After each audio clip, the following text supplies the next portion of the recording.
अम्मा, आपके बेटे का मनी ऑर्डर आया है। डाकिया बाबू ने अम्मा को देखते अपनी साइकिल रोक दी। अपनी आंखों पर चढ़े चश्मे को उतार आंचल से साफ कर वापस पहनती अम्मा की बूढ़ी आंखों में अचानक एक चमक सी आ गई। बेटा, पहले ज़रा बात करवा दो। अम्मा ने उम्मीद भरी निगाहों से उसकी ओर देखा, लेकिन उसने अम्मा को टालना चाहा। अम्मा, इतना टाइम नहीं रहता मेरे पास कि हर बार आपके बेटे से आपकी बात करवा सकूं। डाकिये ने अम्मा को अपनी जल्दबाजी बतानी चाहिए, लेकिन अम्मा कहाँ मानने वाली थी। उससे चिरौरी करने लगी। बेटा, बस थोड़ी देर की तो बात है, मुझे बात करा दो ना एक बार। अम्मा, आप मुझसे हर बार बात करवाने की जिद ना किया करो।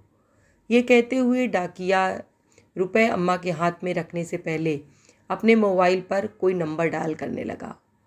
लो अम्मा, बात कर लो, लेकिन ज़्यादा बात मत करना, पैसे कटते हैं मेरे। उसने अपना मोबाइल अम्मा के हाथ में थमा तो दिया। उसके हाथ से मोबाइल ले फ़ोन पर बेटे से हालचाल लेती अम्मा मिनट भर बात करके ही संतुष्ट हो गई। उनके झुर्रीदार चेहरे पर मुस्कान आ गई। पूरे 1000 रुपये हैं अम्मा। ये कहते हुए उस डाकिये ने 100-100 के 10 नोट अम्मा की ओर बढ़ा दिए। रुपये हाथ में लेकर गिनती करती अम्मा उसे ठहरने का इशारा करती हैं। अब क्या हुआ अम्मा? 100 रुपये रख लो बेटा। हर महीने रुपए पहुंचाने के साथ साथ तुम मेरे बेटे से मेरी बात भी तो करवाते हो। कुछ तो खर्चा होता होगा ना तुम्हारा भी। रख लो। अरे नहीं अम्मा, रहने दीजिए। वो लाख मना करता रहा, लेकिन अम्मा ने ज़बरदस्ती उसकी मुट्ठी में 100 रुपये थमा दिए और वो वहाँ से वापस जाने के लिए मुड़ गया। अपने घर में अकेली रहने वाली अम्मा भी उसे ढेरों आशीर्वाद देती अपने घर की देहरी के भीतर चली गई। वो डाकिया अभी कुछ कदम आगे ही बढ़ा था कि किसी ने उसके कंधे पर हाथ रख दिया। उसने पीछे मुड़कर देखा तो उस कस्बे में उसके जान पहचान का एक चेहरा सामने खड़ा था। मोबाइल फ़ोन की दुकान चलाने वाले राम प्रवेश को सामने पाकर वो हैरान हो गया। भाई साहब, आप यहाँ कैसे? आप तो अभी अपनी दुकान पर होते हैं ना? मैं यहाँ किसी से मिलने आया था, लेकिन मुझे आपसे कुछ पूछना भी है। जी पूछिए, क्या पूछना है भाई साहब? भाई, आप ये हर महीने क्यों करते हो? मैंने क्या किया? डाकिये ने हड़बड़ाहट में पूछा। राम प्रवेश के सवालिया निगाहों का सामना करता वो डाकिया तनिक घबरा सा गया था। हर महीने आप इस अम्मा को अपनी जेब से रुपए देते हो, मुझे फ़ोन पर इनसे इनका बेटा बनकर बात करने के लिए भी रुपए देते हो। ऐसा तुम क्यों करते हो?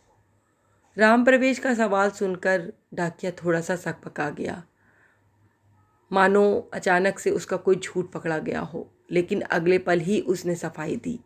मैं रुपए इन्हें नहीं, अपनी अम्मा को देता हूँ। मैं समझा नहीं, राम प्रवेश ने कहा। उस डाकिये की बात सुनकर राम प्रवेश हैरान हुआ, लेकिन डाकिया आगे जो बताने लगा उसे सुनकर राम प्रवेश की आंखें टपटपा गईं। इनका बेटा कहीं बाहर कमाने गया था और हर महीने अपनी अम्मा के लिए 1000 रुपये का मनी ऑर्डर भेजा करता था।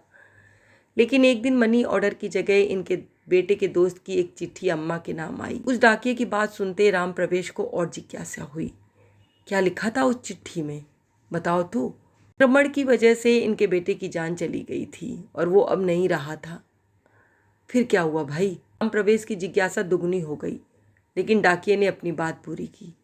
हर महीने चंद रुपयों का इंतजार और बेटे की कुशलता की उम्मीद करने वाली इस अम्मा को ये बताने की मेरी हिम्मत ही नहीं हुई कि अब उनका बेटा कभी मनी ऑर्डर नहीं भेजेगा, कि अब कभी उनका बेटा उनसे फ़ोन पर बात नहीं करेगा।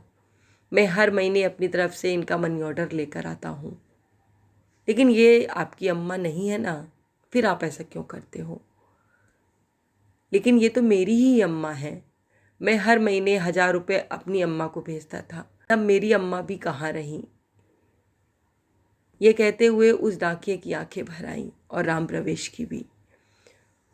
दोस्तों, खून से भी बड़ा होता है दर्द का रिश्ता, जिसे कोई भी व्यक्ति तोड़ नहीं सकता। और ऐसी ही सुंदर और दिल को छू लेने वाली कहानियों का आनंद लेने के लिए मेरे साथ जुड़े रहिए। धन्यवाद दोस्तों।